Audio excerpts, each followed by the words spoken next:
Bonjour et bienvenue dans Deviens qui tu es, le podcast qui t'aide à te reconnecter à toi.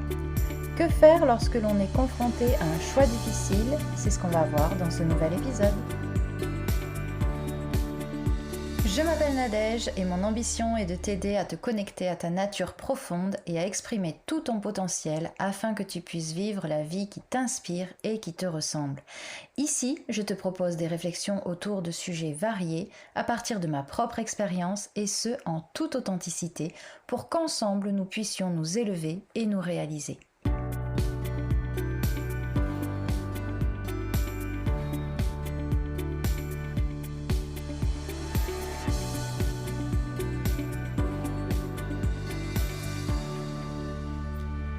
Faire un choix peut parfois s'avérer très difficile, notamment lorsque les enjeux sont importants et que les conséquences de ce choix peuvent avoir un impact significatif sur notre vie ou sur celle des autres. Ce qui nous freine le plus souvent dans la prise de décision, c'est la peur de perdre, la peur de souffrir, la peur de manquer, et on se retrouve figé dans la non-prise de décision, finalement parce qu'on a peur du changement. On a peur de l'inconnu, on ne sait pas ce qui pourrait se passer et on préfère du coup rester dans le confort de ce qu'on connaît déjà, même si en réalité c'est pas si confortable que ça.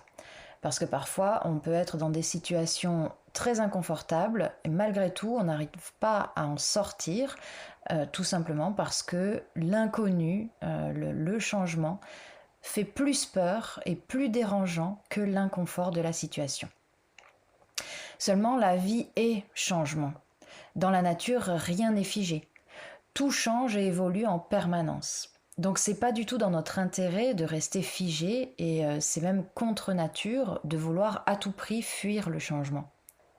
Cette volonté, qui relève de la peur, émane de notre ego. C'est notre ego qui, en cherchant à nous protéger de tout risque potentiel, nous pousse à rester dans ce qui est connu, dans notre zone de confort. Vous pouvez écouter l'épisode que j'ai fait sur l'ego si vous souhaitez en savoir un petit peu plus sur ce que c'est et comment ça fonctionne. Et dans cet épisode, je vous disais que l'ego, c'est notre représentation de nous-mêmes. Donc, il s'identifie à ce qu'il connaît, à ce qu'il maîtrise. Du coup, pour l'ego, tout changement représente une perte de repère, une perte d'identité. Alors pour sortir du blocage qui nous empêche de faire un choix, il va falloir faire taire la peur en rassurant notre ego. Il faut savoir qu'il existe 3 niveaux de prise de décision. Le niveau mental ou cérébral, le niveau émotionnel et le niveau intuitif.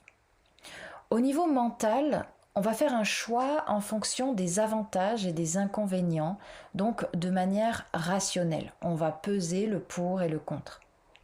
Au niveau émotionnel, on va faire un choix en fonction de ce que l'on ressent en termes d'émotion.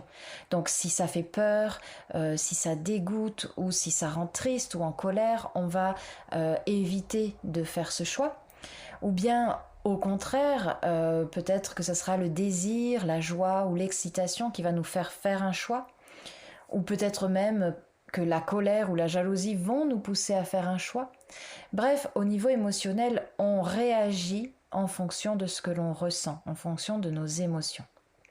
Et enfin, au niveau intuitif, on fait un choix avec notre intuition. C'est-à-dire qu'on est capable de choisir l'option qui n'est pas forcément la plus rationnelle ni la plus tentante au niveau émotionnel, simplement parce qu'on ressent intuitivement que c'est le bon choix. La plupart du temps, on prend des décisions au niveau mental et émotionnel, parce qu'il est beaucoup plus difficile d'accéder au niveau intuitif. Parce que pour être à l'écoute de son intuition, il faut déjà réussir à faire taire son mental et ses émotions. Ce qui revient finalement à faire taire son ego.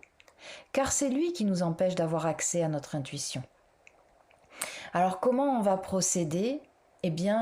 Tout d'abord, il va falloir, pendant un temps, laisser de la place à cet ego.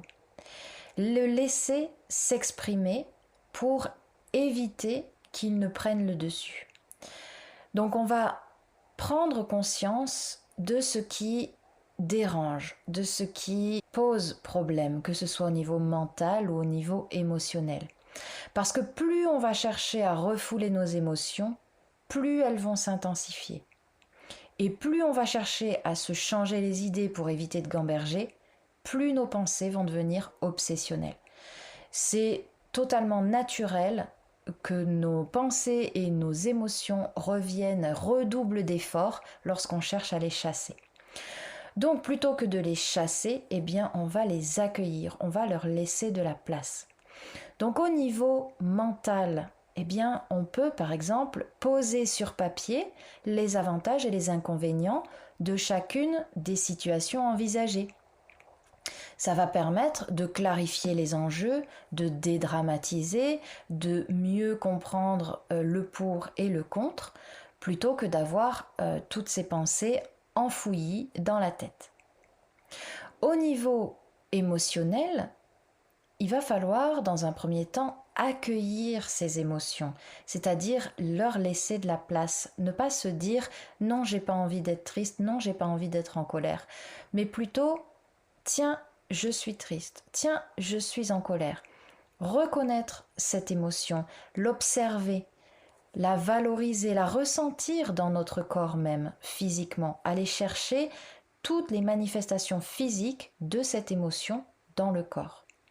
Ça va permettre de diminuer l'intensité de l'émotion et de laisser place ensuite à une partie de compréhension de cette émotion, c'est-à-dire quel est le message qu'elle véhicule, parce qu'une émotion, c'est un message. Elle vient nous informer que quelque chose ne nous convient pas, qu'un besoin n'est pas satisfait, ou bien qu'une valeur a été touchée. Donc, une fois qu'on a diminué l'intensité de l'émotion, on va pouvoir chercher à comprendre pourquoi il y a cette émotion, qu'est-ce qu'elle vient me dire, cette émotion. Et ça va nous permettre de trouver un moyen de satisfaire le besoin insatisfait ou de contrer l'injustice, entre guillemets, qui a été subie. Ça va donc faire taire notre émotion ou en tout cas la diminuer en termes d'intensité et de contrôle. On va donc être capable par la suite de prendre plus de recul.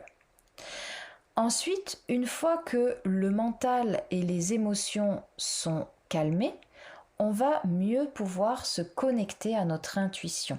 Et c'est ce qui va nous permettre finalement de faire le bon choix. Puisqu'on aura pesé le pour et le contre avec le mental et qu'on aura compris les raisons de la présence de ces émotions, eh bien, nous serons bien plus apaisés pour pouvoir accéder à notre intuition qui est finalement le messager au fond de nous qui va nous dire ça, c'est le bon choix. Donc pour se connecter à son intuition, eh bien on peut avoir recours à la méditation. Tout simplement, la méditation va permettre de se déconnecter du mental, des pensées, pour se reconnecter au corps, aux sensations physiques.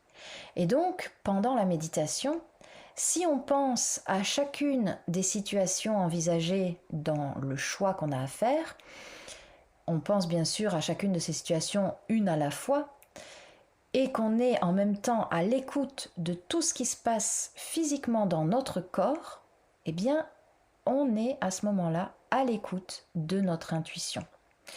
Puisque notre corps est le messager de notre intuition. Donc lorsque quelque chose est bon pour nous ou lorsqu'il y a à l'inverse un danger, quelque chose qui pose problème, notre corps le sent en quelque sorte. Et il manifeste un certain nombre de signaux pour nous en faire prendre conscience. Seulement la plupart du temps, on n'écoute pas trop notre corps parce qu'on est beaucoup trop dans notre tête, dans notre mental ou alors dans nos émotions. Donc en lâchant le mental et les émotions et en se reconnectant aux sensations physiques qui sont liées à chacune des options envisagées, on va être capable de percevoir ces petits signaux et donc être bien plus à l'écoute de notre intuition et s'y fier pour faire un choix. Ça peut être des sensations dans le ventre, ça peut être des picotements, une chaleur, du froid, peu importe les sensations, vous allez sentir que ça va être plutôt bon ou plutôt mauvais. C'est ce qui va vous permettre de faire un choix en suivant votre intuition. Voilà pour cet épisode, j'espère qu'il vous a aidé à mieux comprendre comment on se sent lorsqu'on est face à un choix difficile et j'espère qu'il vous aidera à l'avenir à mieux faire un choix lorsque vous serez comme ça confronté à une situation compliquée. Je vous remercie pour votre écoute et si ce n'est pas déjà fait, abonnez-vous pour être informé des prochains épisodes. Vous pouvez également retrouver le notebook sur le site du podcast. Ça vous permettra d'aller un petit peu plus loin dans l'exercice d'introspection qui vous permettra de mieux faire un choix. Je vous souhaite une belle journée ou une belle soirée et je vous dis à bientôt pour le prochain épisode.